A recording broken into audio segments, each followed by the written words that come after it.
আমার প্রিয় ছাত্রছাত্রীরা, আশা করি তোমরা সবাই ভালো আছো। আজকে আমি তোমাদের ক্লাস 12 এর ফিজিক্সের রিফ্লেকশন এট কার্ভ সারফেস অর্থাৎ রে অপটিক্সের একটা চ্যাপ্টার বক্রতলে আলোর প্রতিফলন নিয়ে আলোচনা করছি। তো প্রথমত চ্যাপ্টারের যে মিনিংটা, what is the meaning of the name of the chapter, that is reflection at curve surface. তো প্রথম কি শব্দটা রয়েছে? রিফ্লেকশন। তাহলে হোয়াট ইজ রিফ্লেকশন সেটা একটু জেনে নিচ্ছি। Reflection means what? Bouncing back of light from any obstacle. তাহলে কোনো একটা বস্তু থেকে বা বাধা থেকে আলো যে ফিরে আসে অর্থাৎ প্রতিফলিত হয়ে যায় আসে, সেটাকে প্রতিফলন বলা হচ্ছে অর্থাৎ রিফ্লেকশন বলা হচ্ছে। ধরো এটা একটা অবস্ট্রাকল, এটা থেকে আলোক এইভাবে ফিরে আসলো। সে অবস্ট্রাকলটা হতে পারে যে কোনো জিনিস, হতে পারে দর্পণ, it may be mirror, it may be anything. এটা যদি দর্পণ হয়, ধরো এটা দর্পণ, তাহলে ফিরে যে আসলো, that is bouncing back of light from N obstacle is known as reflection. তাহলে রিফ্লেকশন শব্দটা আমরা বুঝতে পেরেছি। এরপরে আছে কি? এট কার্ভ সারফেস। তাহলে কার্ভ সারফেস মানে কি? বক্রতল। অর্থাৎ আমরা জানি এরকম অবতল অর্থাৎ কনকেভ অথবা কনভেক্স মানে উত্তল। অবতল বা উত্তল, এটা কি? কনকেভ অর্থাৎ অবতল, এটা উত্তল অর্থাৎ কনভেক্স। তাহলে এটা হলো কনকেভ মিরর আর দ্যাট ইজ কনভেক্স মিরর। এটা হলো অবতল দর্পণ আর এটা হলো উত্তল দর্পণ। তাহলে এখানে আমরা বুঝতে পারলাম কার্ভ সারফেস মানে কি। কার্ভ মানে বাঁকানো। তাহলে কার্ভ সারফেস দুই প্রকার আছে, তোমাদের এই দুই প্রকার সারফেস নিয়েই পড়াশোনা করতে হবে। তাহলে শুরু করছি আমাদের চ্যাপ্টারটা। তো প্রথমেই আমরা যা এখানে জেনে নেব, যে প্রথম বললাম যে কার্ভ সারফেস বলতে গিয়ে বললাম যে কনকেভ এন্ড কনভেক্স। তার মানে যদি প্রশ্নটা করি তোমাদেরকে যে গোলীয় দর্পণ কত প্রকার? দুই প্রকার, একটা হবে অবতল দর্পণ আর একটা উত্তল দর্পণ। তাহলে what are the types of spherical mirrors? Concave mirror and convex mirror. এইবার আলোচনা শুরু করছি কনকেভটা নিয়ে, আমি বেশি কথা বলবো, তাহলে তোমাদেরকে সহজ করে বুঝিয়ে দিতে পারবো।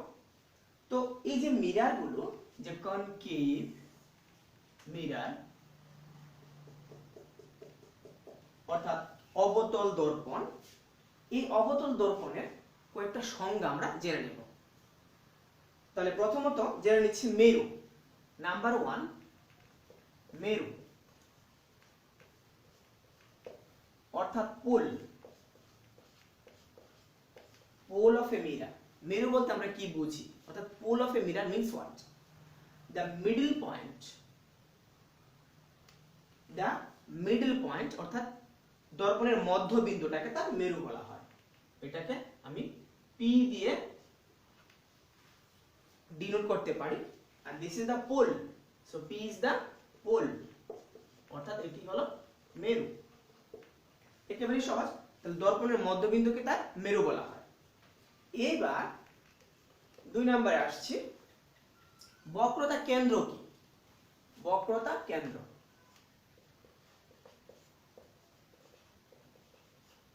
অর্থাৎ centre of curvature. Centre of curvature, centre of curvature মানে কি? তাহলে আমি একটু সহজ করে বোঝানোর চেষ্টা করছি সেন্টার অফ কার্ভেচার মানে কি। ধরো এটা একটা গোলক, তাহলে এই গোলকের একটা কেন্দ্র রয়েছে, এই হলো কেন্দ্রটা। এই গোলকের একটা অংশ থেকেই কিন্তু গোলীয় দর্পণটা তৈরি হয়েছিল। ধরো এতটুকু মুছে নিলাম, তাহলে যে অংশটা রইল গোলকের, এখানে তুমি সিলভার কালার করে নিলে, হয়ে গেল কনকেভ মিরর অর্থাৎ অবতল দর্পণ। তাহলে এটা কি ছিল?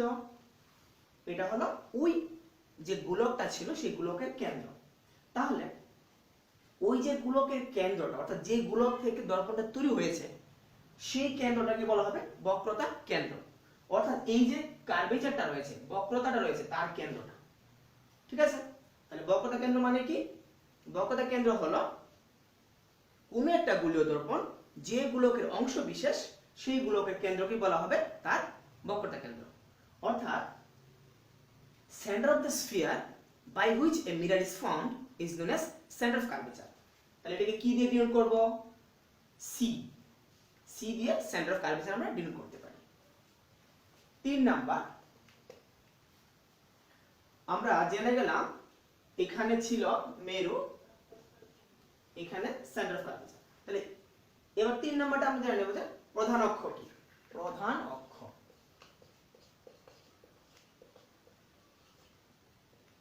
অর্থাৎ প্রিন্সিপাল অ্যাক্সিস। তাহলে প্রধান অক্ষটা কি? A line joining between center of curvature and pole of a mirror। অর্থাৎ কোন একটা গোলীয় দর্পণের বক্রতা কেন্দ্র এবং মেরুগামী সরল রেখাকে বলা হবে প্রধান অক্ষ। তাহলে এইটা হলো প্রধান অক্ষ। x y দিয়ে এটাকে ডিনোট করলাম। তাহলে x y হলো প্রধান অক্ষ। 4 নাম্বার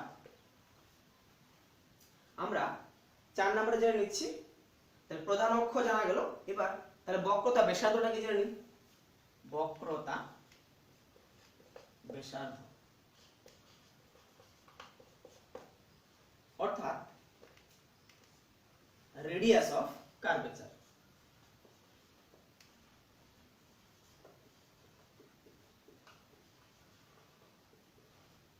রেডিয়াস অফ কার্ভেচার মানে কি? রেডিয়াস অফ কার্ভেচার অর্থাৎ এই যে কার্ভেচারটা তার রেডিয়াসটা কি। তাহলে এখানে P এবং C এই যে দুইটা বিন্দু, P হলো পোল অর্থাৎ মেরু, C হলো সেন্টার অফ কার্ভেচার অর্থাৎ বক্রতা কেন্দ্র। তাহলে CP এখানে অর্থাৎ PC এটাকে আমরা স্মল r দিয়ে ডিনোট করতে পারি। তাহলে P থেকে C অবধি, that means the distance between pole and center of curvature of a spherical mirror is called its radius of curvature। কোন গোলীয় দর্পণের মেরু থেকে বক্রতার কেন্দ্র পর্যন্ত দূরত্বকে বলা হবে তার বক্রতা ব্যাসার্ধ। তাহলে আশা করি বক্রতা ব্যাসার্ধ কি তোমরা বুঝতে পেরেছো। তার সিম্বলটা কি? বক্রতা ব্যাসার্ধের সিম্বলটা হলো r। তাহলে নোটেশনটা r। নাম্বার 5 আমরা বক্রতা ব্যাসার্ধ জেনে গেলাম। এবার আমরা মুখ্য ফোকাস বিন্দুটা কি জেনে নিচ্ছি। মুখ্য ফোকাস বিন্দু অর্থাৎ principal focus or focal point। Principal focal point অথবা প্রিন্সিপাল ফোকাস পয়েন্ট, মুখ্য ফোকাস বিন্দু। সেটা কি? ধরো এটা একটা কনকেভ মিরর, এটা একটা অবতল দর্পণ, এটা তার প্রধান অক্ষ। প্রধান অক্ষের সঙ্গে সমান্তরালভাবে আগত আলোক রশ্মিগুচ্ছ প্রধান অক্ষের উপর যে বিন্দুতে পরস্পর মিলিত হয় সেই বিন্দুটাকেই বলা হবে মুখ্য ফোকাস বিন্দু অথবা প্রিন্সিপাল ফোকাল পয়েন্ট। তাহলে এখানে কি দেখতে পেলাম? এই যে রশ্মিগুলো, ইনসিডেন্ট রেজ গুলো, they are the parallel with principal axis. এই যে এক্স ওয়াই প্রিন্সিপাল অ্যাক্সিসটা রয়েছে তার সঙ্গে সমান্তরাল। সমান্তরালভাবে এসে গোলীয় দর্পণ থেকে প্রতিফলিত হয়ে ওই প্রধান অক্ষের উপরই একটা বিন্দুতে মিলিত হলো। সেই বিন্দুর নাম কি দিলাম? F, capital F। So that point is the principal focal point, capital F অর্থাৎ মুখ্য ফোকাস বিন্দু। এবার জেনে নিচ্ছি নাম্বার 6 ফোকাস দৈর্ঘ্য অথবা মুখ্য ফোকাস দৈর্ঘ্য। ফোকাস দৈর্ঘ্য, that is focal length. Focal length, focal লেন্থটা কি? এই বিন্দুটা কি ছিল? পি, এটা ছিল পি। P means pole. তাহলে পি থেকে এফ অবধি, that is P F equals to small F. অর্থাৎ পি থেকে এফ অবধি যে দৈর্ঘ্যটা, দূরত্বটা, সেটাকে আমরা স্মল এফ দিয়ে ডিনোট করতে পারি। সেই দূরত্বটাকে বলা হবে ফোকাস দৈর্ঘ্য। তাহলে সংজ্ঞাটা কি হবে? The distance between pole and principal focal point of a spherical mirror is called its focal length. তাহলে কোন গোলীয় দর্পণের মেরু থেকে তার মুখ্য ফোকাস পর্যন্ত দূরত্বকে বলা হবে কি? ফোকাস দূরত্ব বা ফোকাস দৈর্ঘ্য। তাহলে নেক্সট জেনে নিচ্ছি আরেকটা সংজ্ঞা। ফোকাস তল কি? ফোকাস তল বা ফোকাল প্লেন।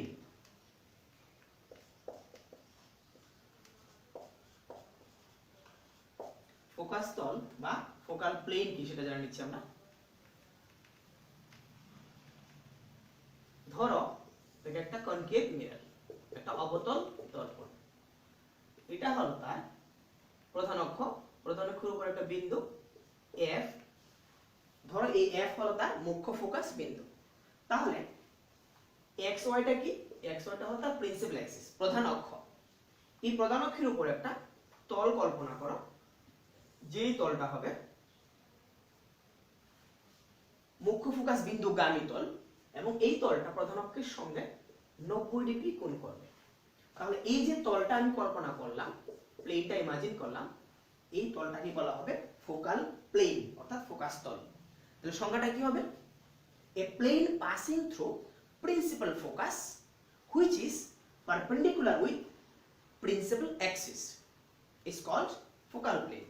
তাহলে গোলীয় দর্পণের মুখ্য ফোকাস বিন্দুগামী প্রধান অক্ষের সঙ্গে লম্বভাবে যে তল অবস্থান করে তাকে বলা হবে ফোকাস তল। তাহলে বুঝতে পেরেছো ফোকাস তল কাকে বলে? ধরো এক্স, এ, বি, সি, ডি, এই তলটাকে বলবো আমি ফোকাস তল। নাম্বার 8, তাহলে গৌণ ফোকাসটাকে জেনে নিচ্ছি। গৌণ ফোকাস বিন্দু, আমরা মুখ্য ফোকাস বিন্দু জেনেছিলাম প্রিন্সিপাল ফোকাল পয়েন্ট। তাহলে গৌণ ফোকাস বিন্দু secondary focal point, secondary focal point সেটা জানা নেব। সেকেন্ডারি ফোকাল পয়েন্ট,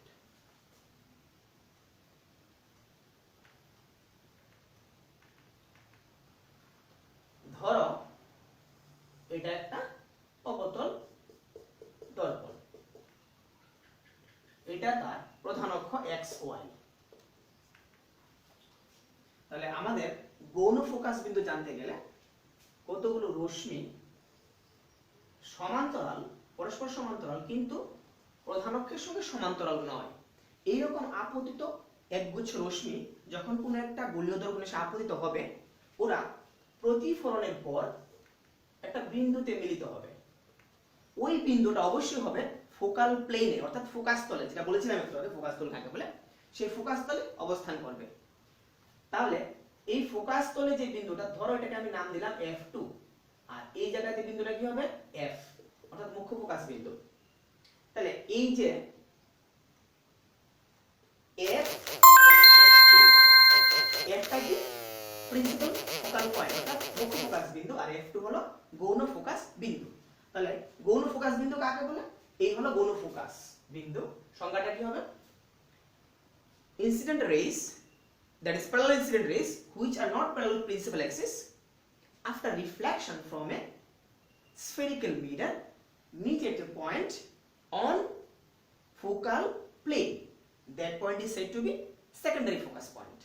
অর্থাৎ সমান্তরাল রশ্মিগুচ্ছ যারা প্রধান অক্ষের সঙ্গে সমান্তরাল নয়, ওরা কোনো গোলীয় দর্পণ থেকে প্রতিফলনের পর ফোকাস তলে যে বিন্দুতে মিলিত হয় সেই বিন্দুকে বলা হবে গৌণ ফোকাস বিন্দু।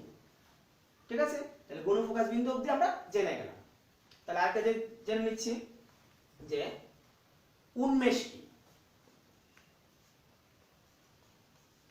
উন্মেষ অর্থাৎ অ্যাপারচার।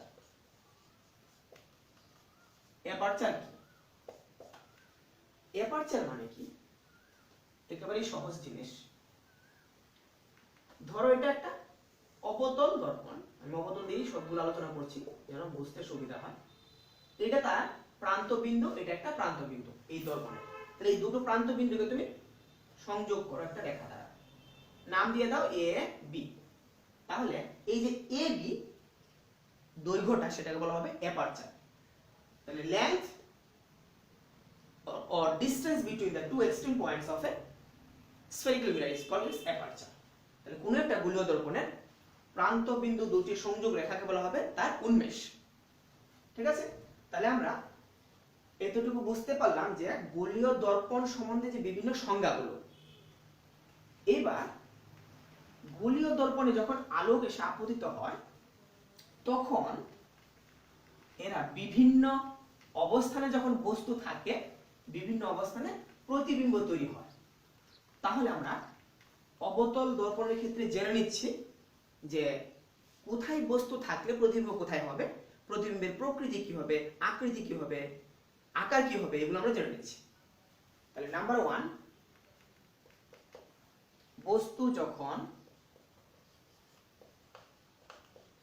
অসীমে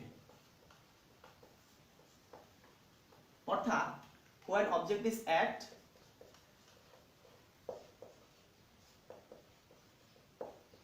infinity,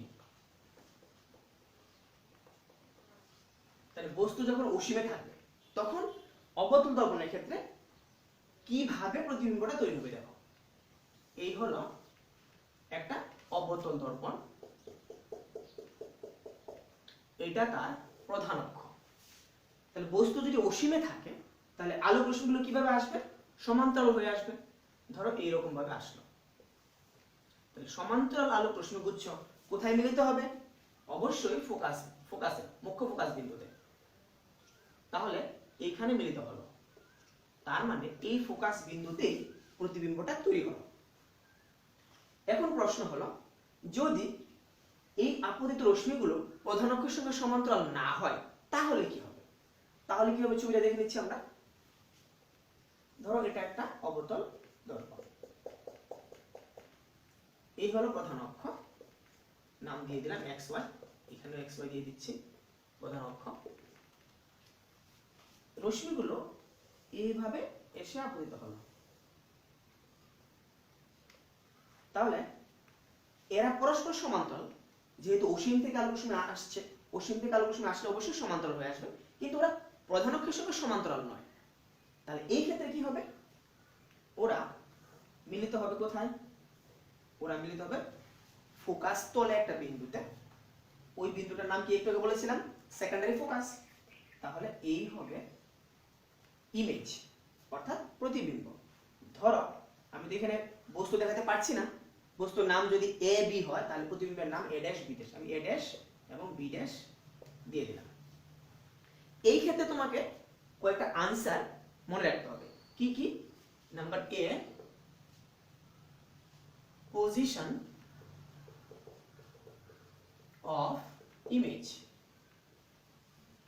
অর্থাৎ প্রতিবিম্বের অবস্থান কি হবে, এট এফ মানে ফোকাসে, এট এফ অর্থাৎ ফোকাসে।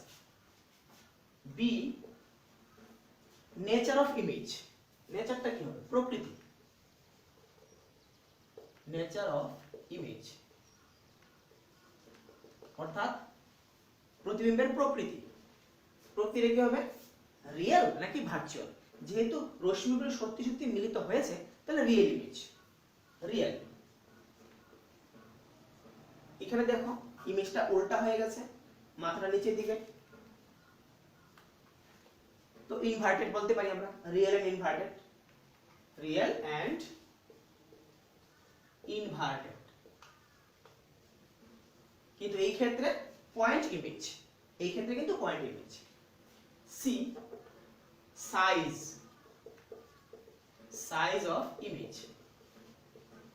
অর্থাৎ প্রতিবিম্বের আকার কিরকম হবে, বিন্দুবৎ, অর্থাৎ হাইলি ডিমিনিশড, অতি ক্ষুদ্র, অতি ক্ষুদ্র অর্থাৎ হাইলি ডিমিনিশড।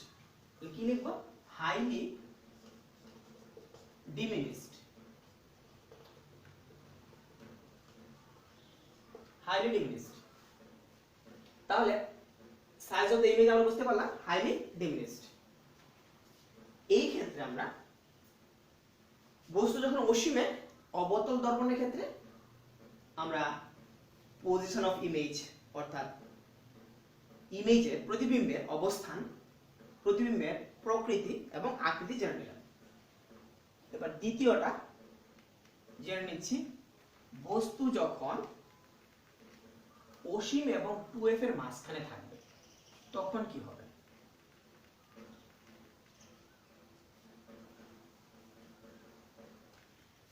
বস্তু যখন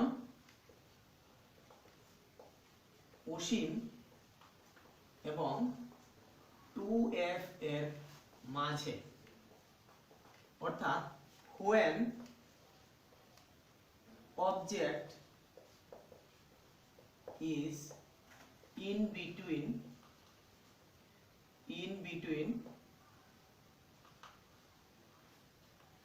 infinity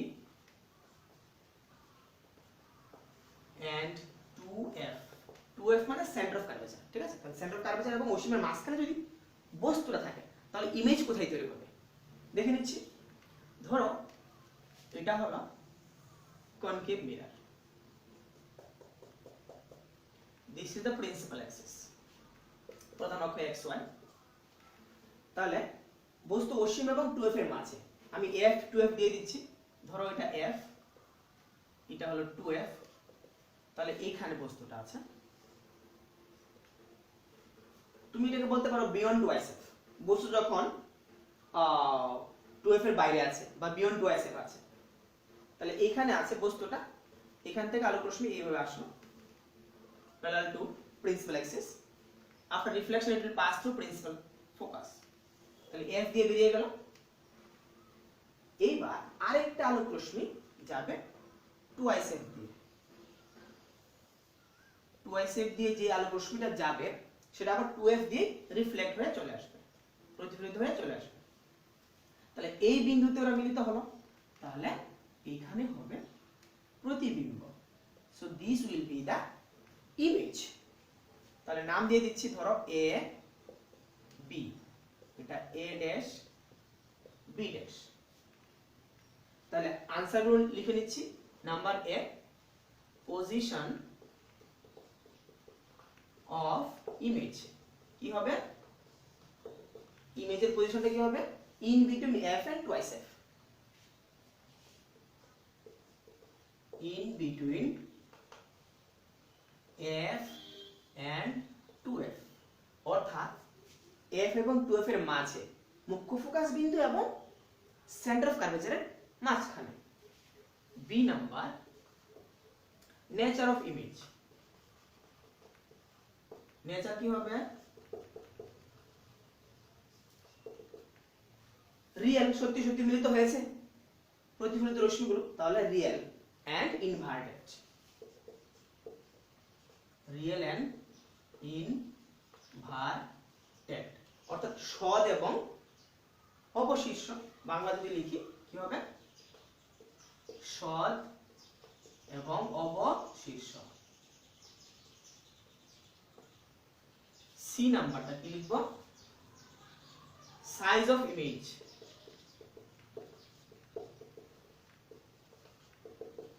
আকৃতিটা কি হবে, ডিমিনিশড, একটু ছোট হয়ে গেছে। দেখো এটার তুলনায় এটা একটু ছোট হয়ে গেছে, ডিমিনিশড।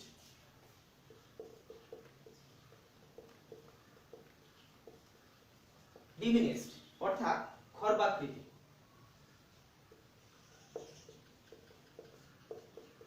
মানে ছোট হয়ে গেছে, খর্বাকৃতি মানে বস্তু অপেক্ষা ক্ষুদ্র। তাহলে আমরা এটা কি 2 নাম্বারটা আমরা এতক্ষণ করে নিলাম, যে বস্তু যখন বিয়ন্ড 2f এ থাকে, অর্থাৎ 2f এবং অসীমের মাঝখানে থাকে। 3 নাম্বারটা জেনে নিচ্ছি আমরা।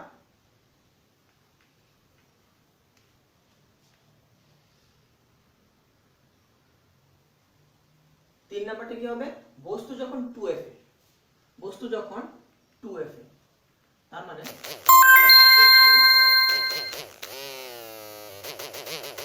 যখন 2f এ, মানে 2f বলতে কি বুঝছি আমরা? 2f মানে হলো সেন্টার অফ কার্ভেচার। তাহলে when object is at twice f, দেখে নিচ্ছি এটা। এই হলো একটা অবতল দর্পণ, প্রধান অক্ষ xy, ধরো এটা f, এটা হলো 2f, এই হলো বস্তু, ঠিক আছে? বস্তুটার নাম দিয়ে দাও ab। আপতিত রশ্মি এটা, এটা প্রধান অক্ষের সঙ্গে সমান্তরাল। This incident rays parallel with principal axis. এবার রিফ্লেকশনের পর এটা কোন দিক দিয়ে যাবে? f দিয়ে যাবে। তাহলে এটা যাবে f দিয়ে, f দিয়ে বেরিয়ে গেল, প্রতিফলিত হয়ে গেল। আরেকটা রশ্মি আবার f দিয়ে আপতিত হবে, f দিয়ে আপতিত হলো, হয়ে সে আবার 2f দিয়ে এই দিক দিয়ে মানে প্যারালাল হয়ে বেরিয়ে যাবে।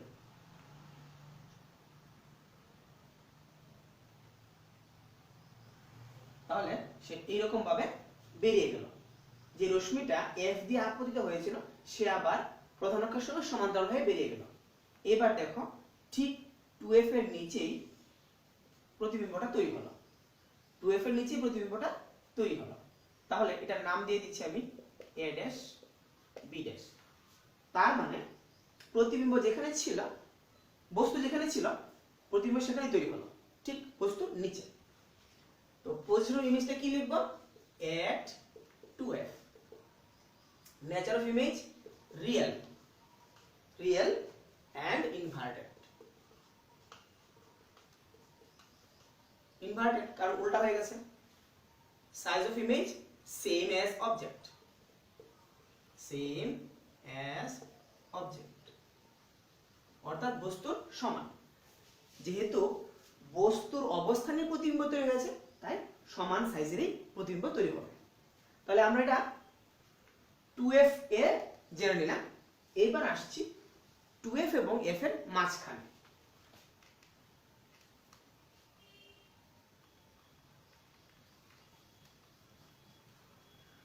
f এবং f এর মাঝখানে যদি থাকে তাহলে কি হবে সেটা দেখে নিচ্ছি আমরা। নাম্বার 4, বস্তু যখন 2f এবং f এর মাঝে, when object is in between f and twice f, f and twice f, ঠিক আছে? f and twice f এর মাঝখানে থাকলে কি হবে? ধরো এটা একটা অবতল দর্পণ, এটা প্রধান অক্ষ xy, এখানে হলো f, এই জায়গাতে 2f। তাহলে বস্তু কোথায় থাকবে? f এবং 2f এর মাঝখানে। তো এই হলো বস্তুটা।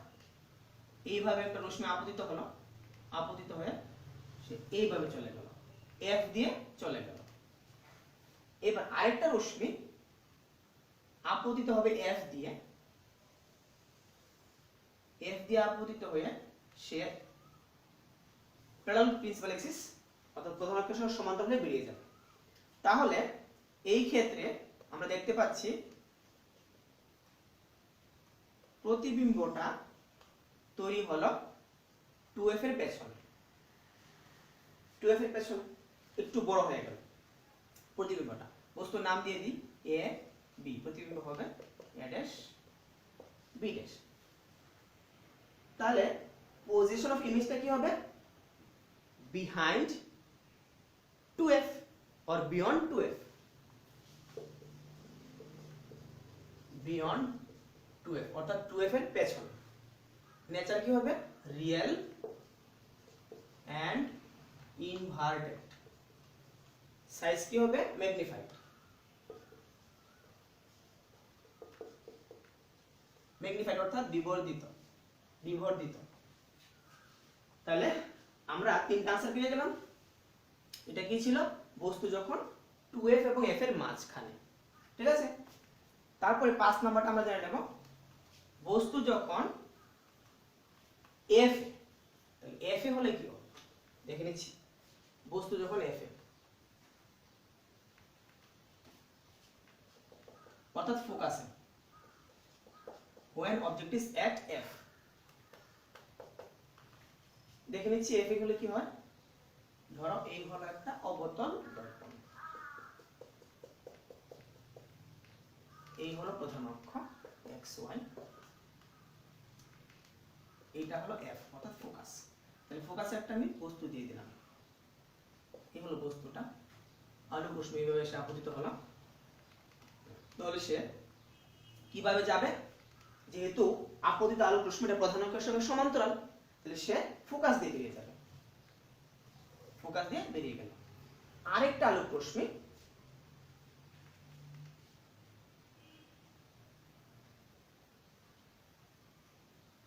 এইভাবে আপতিত হলো, অর্থাৎ 2f বরাবর আপতিত হলো, সে আবার এই দিক দিয়েই প্রতিফলিত হয়ে যাবে, অর্থাৎ 2f দিয়েই সে প্রতিফলিত হয়ে যাবে। তার মানে দেখো এই দুটো রশ্মি পরস্পর সমান্তরাল, অর্থাৎ এরা কখনো মিলিত হবে না, এরা কখনো মিলিত হবে না। যেহেতু সমান্তরাল রশ্মি মিলিত হবে না, তাহলে ধরে নিতে পারি আমরা অসীমে মিলিত হবে। তার মানে বস্তু যখন ফোকাসে, প্রতিবিম্ব অসীমে হবে। প্রথম যে কেসটা আমাদের ছিল, বস্তু যখন অসীমে, তখন প্রতিবিম্ব কোথায় সৃষ্টি হয়েছিল? ফোকাসে। তাহলে এখানে ফোকাসে হলে এটা হবে অসীমে, ঠিক উল্টা। তাহলে পজিশন অফ ইমেজ কি হবে? এট ইনফিনিটি, অর্থাৎ অসীমে। নেচার অফ ইমেজ কি হবে? Real and inverted. Size of image কি হবে? highly magnified, highly magnified, অর্থাৎ অতি বিবর্ধিত, অতি বিবর্ধিত। প্রথম কেসটাতে কি ছিল? হাইলি ডিমিনিশড, মানে একেবারে ক্ষুদ্র হয়ে গেছিল। আর এখানে অনেক বড় হবে, যেহেতু অনেক দূরে তৈরি হবে, সেটা অনেক বড় হবে, ঠিক আছে। তাহলে আমরা বস্তু যখন f এ সেটা জানতে পারলাম। এইবার আসছি লাস্ট কেস নাম্বার 6, বস্তু যখন f এবং নাম্বার 6, বস্তু যখন f এবং p এর মাঝে, p মানে কি? পুল, p মানে পুল। when object is in between f and p,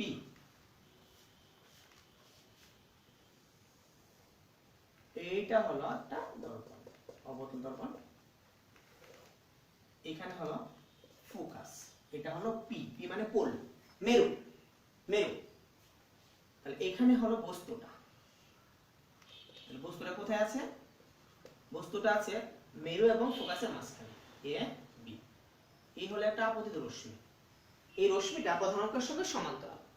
এবার রশ্মিটা যখন প্রতিফলিত হবে, সে ফোকাস দিয়ে যাবে, এই হলো ফোকাস,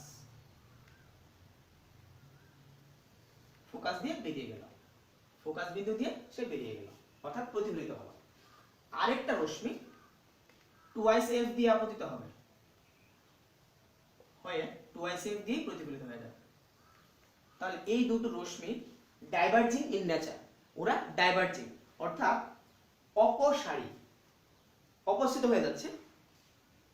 তাহলে এরা এইদিকে মিলিত হবে না, মিলিত হবে পেছন দিকে, virtually, they will meet virtually। তাহলে এখানে একটা ভার্চুয়াল ইমেজ তৈরি হবে, এখানে একটা অসৎ বিম্ব তৈরি হবে।